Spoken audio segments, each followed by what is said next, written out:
2019 Suzuki King Quad 750 SE Plus model. So it's the one with the extra rims and all that fun stuff on it. Put about 1,200 miles on the ATV so far. Hadn't had any issues out of it. I've done the regular servicing, oil change, all that good stuff to it. I just installed this gigantic light bar on the front. They restyled the front end from 2018 to 2019. I was actually very close to buying a 2018 model because it was the end of the year. They wanted it gone. And once I saw how the 2019 looked, I liked the way it looked a lot more. The more I researched, the more I found out they changed the suspension so it doesn't have the understeer like some older models anymore. I haven't run into any issues with that. It has the adjustable suspension on it. I softened mine up one setting and it rides very comfortably. Power steering works wonderfully on it. I mean, I rode it for 6 hours the other day and really didn't get tired until I fell in the mud and helped pull a raptor out of the mud a little bit. That's what got me the most tired the other day, but we didn't take as many breaks as we normally do. So you do have that option to firm up the suspension or soften it. The only thing that I don't know as much about ATVs as a lot of other people, but I know the tires could use some improvement. They're only 4-ply. I mean, I'd feel safer with a 6-ply or something like that, but give you a little walk around.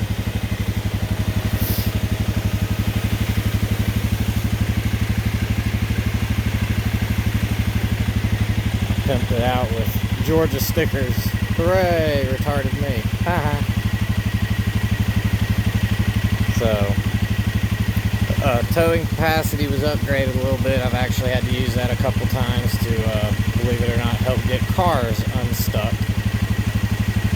So, I did get the front and the rear brush guard kit.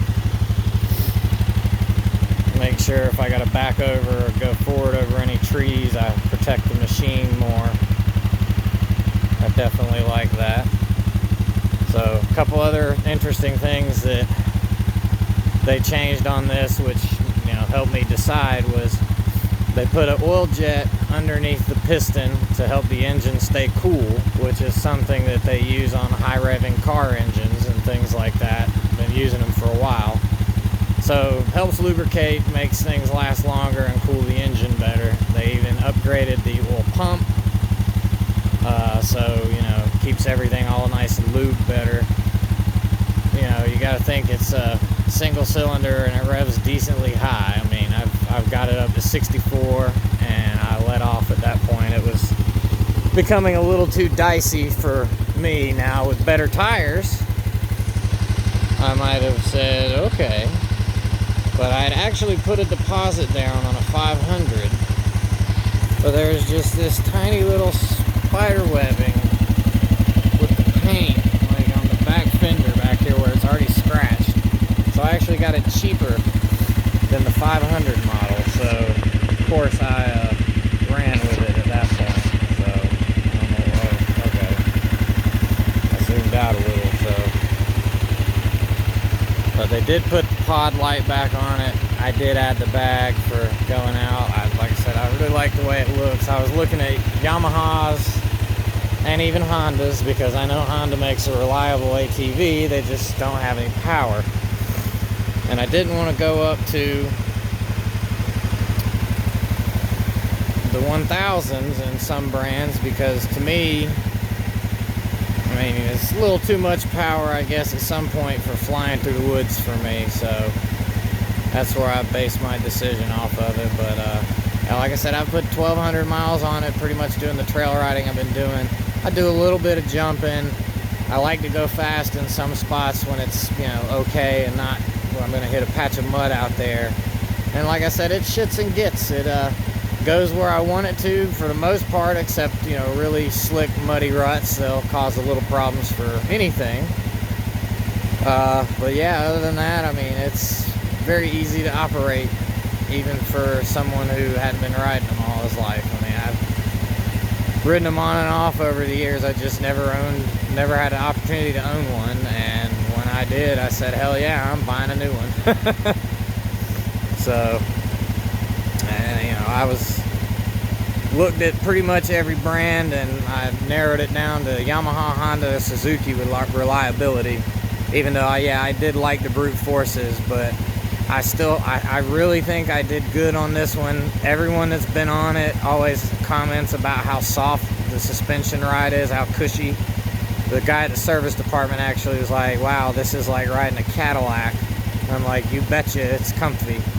You know, I set it up for that, and I had heard that. I cannot remember. It was the Suzuki test ride they had for the 2019s where they brought out professionals, and that's where they said they softened the suspension up one click, and it was comfy and raring to go. And they were slinging that puppy around like it was a sport quad. So, but yeah, like I said, I'm very pleased with my purchase, and you know, I don't know what I'll get in the future, but I plan on hanging on to this one as long as the wheels stay on it.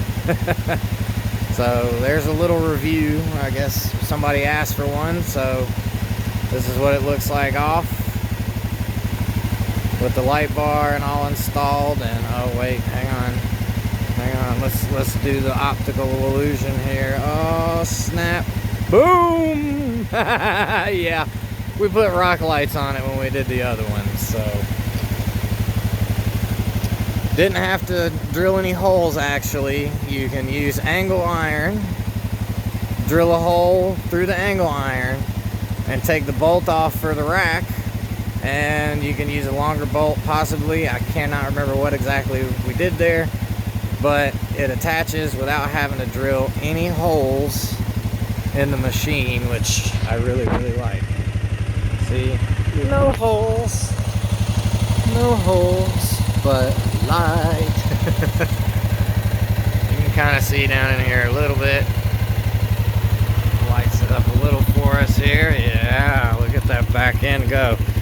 So see, I can actually use that for a reverse light in some places, because usually if I'm going to reverse, I'm not going to be going very far back off the trail, so yep, I like that. Of course, I can change the color. I had to get the color change kit, you know. Why not, right? Oh, that's purple.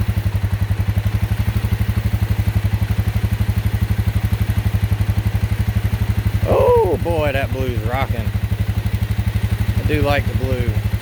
During football season, being a Georgia fan, you know, I'm gonna have to go with the red.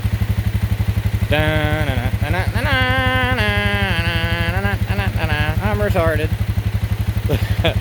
Yeah, that's the reason I went to color change. I can't use Florida Gators or Tennessee Volunteer colors during football season. That just won't cut it.